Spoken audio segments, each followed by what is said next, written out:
say a little bit about organic foods and how they fit into health and fit into treatment of skin disorders. Now, if somebody's been eating a lot of toxic foods, things that have been sprayed with pesticides, and has been exposed to other kinds of chemicals and pesticides, it's really important to let the body get a break from that. And one way, of course, is to eat organic foods.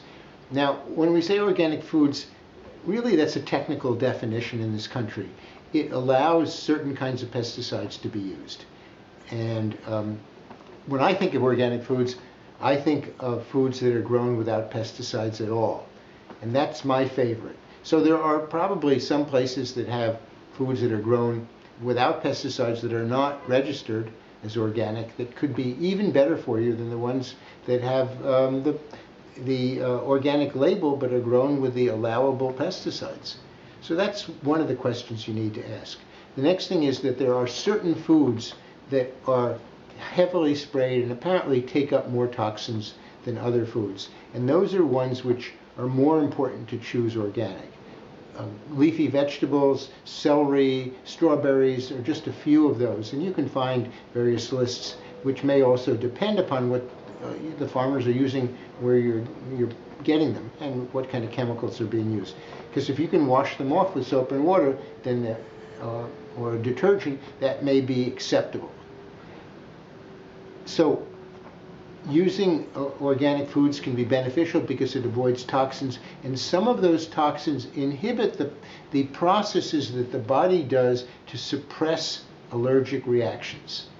So avoiding toxic foods and eating organic foods can help reduce allergic reactions if it helps keep you from suppressing your own body's reactions that would be more towards allergy.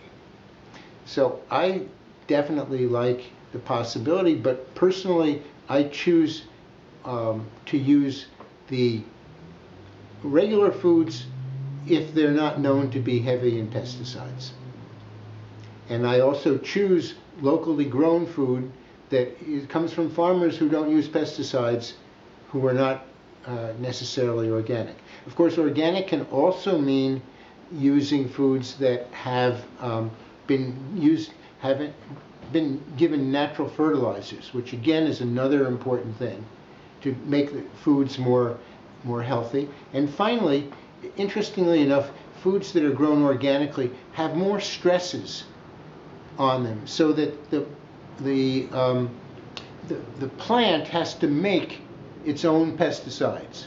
And some of those pesticides, I believe, are called salvarsins, and those products that the plants make have anti-cancer properties. So there may be additional benefits in those stressed organic plants or pesticide-free plants that cause them to make products within them that will protect you much further. So another vote for organic foods.